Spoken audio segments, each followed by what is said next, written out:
go take him over to the log there, Chris.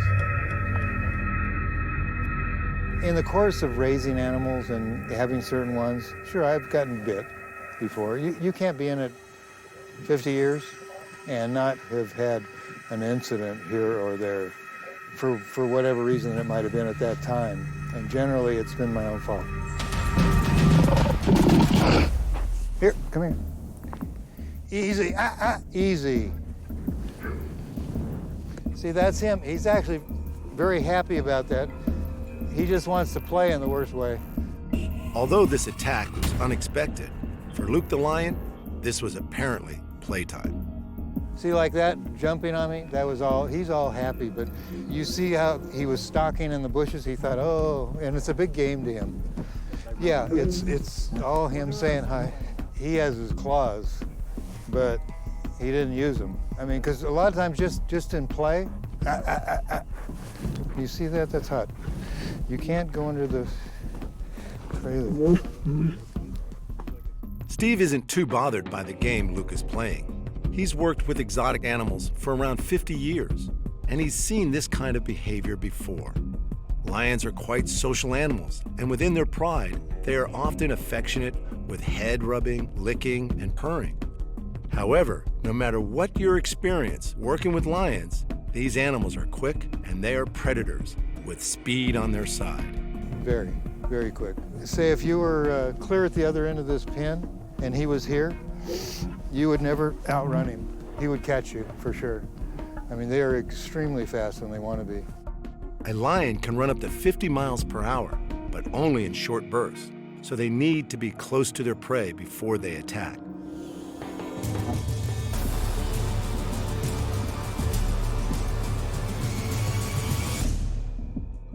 But generally, lions are a sleepy bunch, and they like to lay around with their pride for around 18 hours a day. They look at us as the dominant member of whatever species. We're talking about lions, so it's lions. They want to do what they do to their fellow lions. We just don't like it when they bite and claw us, so we curtail that. Hi. Yes. Chris Edrington works alongside Steve Martin, training animals to work in film and television. This is a job that requires incredible skill, knowing what makes these beasts tick. Easy. He's like a teenage boy. They stretch the limit sometimes. It's the energy you see is a lot of that. By the time they're 5 or 6, they're much more mellow. They might be more mellow as they get older, but getting up close to a lion isn't for the inexperienced. If you didn't know what you were doing, it could be very dangerous. I mean, because he, you got to watch that. He'll jump up and grab it. Oh, he's watching the rabbit in the sky. Oh no, he eventually would jump at it and go crunch, crunch. The boom is a great game for Luke. Luke is an experienced animal actor, so the boom is a familiar sight. But Steve knows he needs to keep the boom well away from Luke's reach. This is all part of professional animal training, and Steve Martin is one of the best trainers in the business. See, we teach them a mark.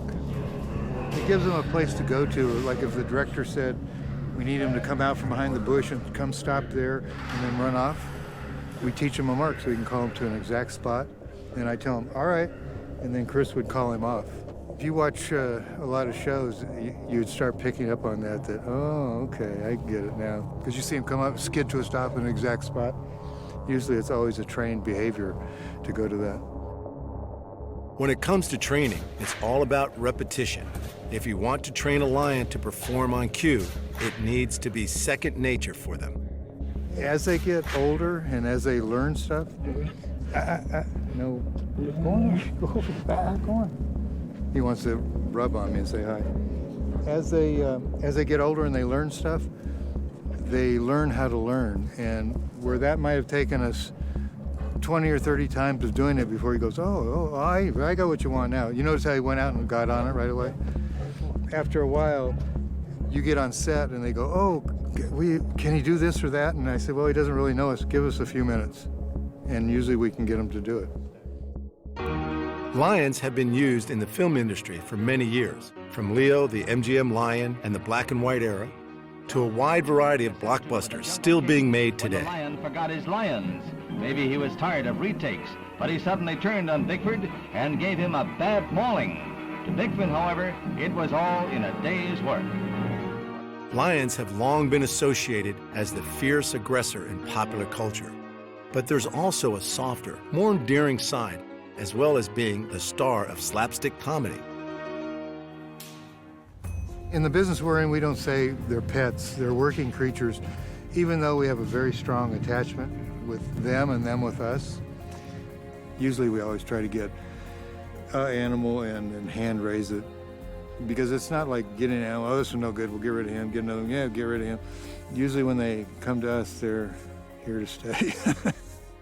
I mean, we do this as a business, and also, you know, I've been in it, I hate to even admit, since 1967.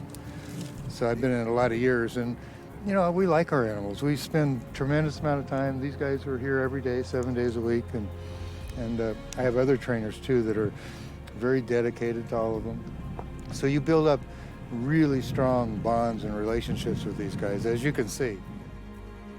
Luke was donated to Steve as a baby from a park in South Carolina.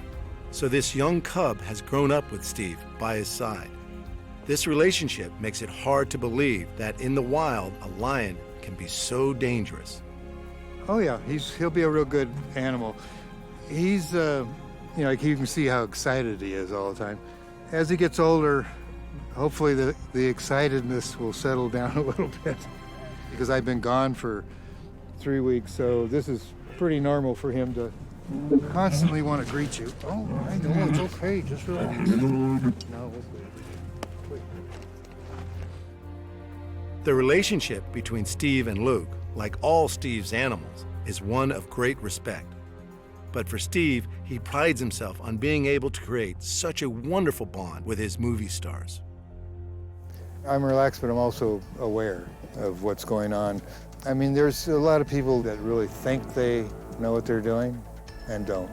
I mean, unfortunately, a lot of the private sector that do have animals, you know, they get these animals and they raise them as babies, and they're real rambunctious, and they think because my little girl was around it when it was this size, that she can be around it, my daughter, my son, or whatever, when they're full size. It's a whole different mentality. Animals, like humans, grow through varying stages of maturity. Playful when young, but when the predator instinct kicks in, these trainers need to be on their game. The cats are a bit more of a predator than a lot of animals. Like bears, for instance, they're not necessarily a real predator like these guys are, and they're a little more intelligent in that direction. Where these guys basically, they respond out of, you know, contact and well, their main drive is being fed for what they're doing. You see what he's doing right now? He's begging. He says, Chris, give me a piece. He's a good boy? Huh? No, quit. Juan Stewart is a vet with American Humane, and part of his role is to ensure the safety and well-being of all animal actors. I frequent sets and even the animal companies that provide these dangerous animals to the films. I've had experience and time around a lot of them. You can go back and forth, and you may have a moment where you're with someone who's very experienced, has the expertise, and you would say, I feel safe. I think the people around these animals are safe. And then you'll have a moment with someone else who doesn't have the experience or the wherewithal. And you know immediately that that animal poses a threat, potentially a lethal threat, to that person and the people around him. For Steve and his team of professional animal trainers at Working Wildlife, every animal is special, whether it's a big cat, chimpanzee, or even a bear. This is one of the top go-to companies for animals in high-end TV commercials and blockbuster movies. For such a setup, being vetted is important for their reputation. The American Humane, we have them come up all the time. They brought somebody from Australia, from New Zealand, and around the world, and they want to see how you handle your animals, because they have humane departments throughout the world. And we call them and ask them to come, because There's certain groups out there, which I won't say their names, but are highly against what we do because they think we starve and beat our animals and all that. So I don't know how you could take an animal you abused on a set with like 200 people and not have it kill you, you know? So it's all a positive reward system in all the training that we do. With so much experience, the working wildlife training is a slick operation. But for the animals, it's often about playtime and fun. They know there's a reward on offer if they hit their mark. These creatures leave it up to the trainers when it comes to the serious side of the business. When we're on set, we usually are pretty strict. Like I always take 3 people. Those other 2 people, they're not just watching what I'm doing, they're watching what's going on. I'm watching exterior things. And sometimes I'll see somebody, like with these guys here, if you had somebody, one person, you got 50 people here and one person out over there like peeking behind a tree or something, they pick up on that right now. And right away you'll see them like this, uh-oh. I said, who's, and you can see them out there. So we try to keep a handle on all exterior stuff that's going on when we're working. One of the stars in the animal lineup is a Kodiak bear named Tag. He's obedient, playful, and likes a crispy treat or two. But when you're working with bears, it's always best to be cautious. Bears can be very dangerous. I mean, under the wrong circumstances.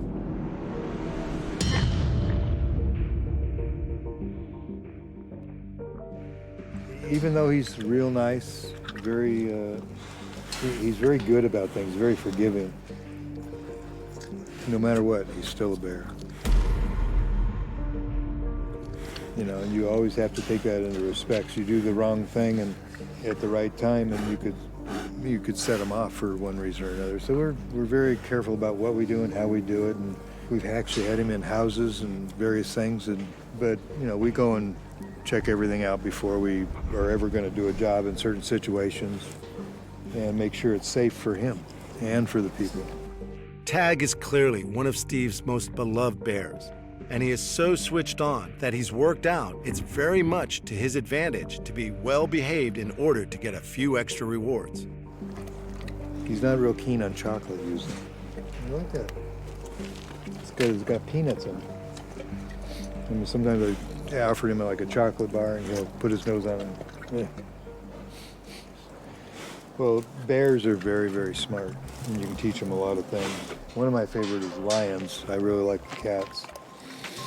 But these guys they have a different intelligence level compared to a cat. A cat's more primitive, where these guys the primitiveness isn't as strong in them as it is in the cats. So they're a little smarter. I think they definitely think about if they didn't like somebody, it's always back there in the back of their mind, you know, and if the opportunity arose, they could probably take advantage of it. But you have to be careful because they do have their claws. You know, none of these animals, as you can see, are declawed. Tag is so popular, he even travels overseas to take a starring role in the movies. He's very socialized with people. I mean, actually, we can work in close proximity. Like the thing we just did in South Africa is with Johnny Knox and him, and we taught him to drink beer. I mean, it wasn't beer. It was we put Dr. Pepper in a beer can. But the two of them are sitting down drinking together, and they high-five each other with their beer.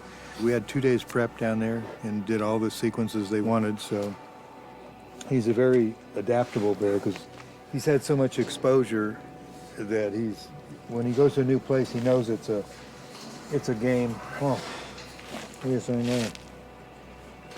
Here's your animal cracker. Come on.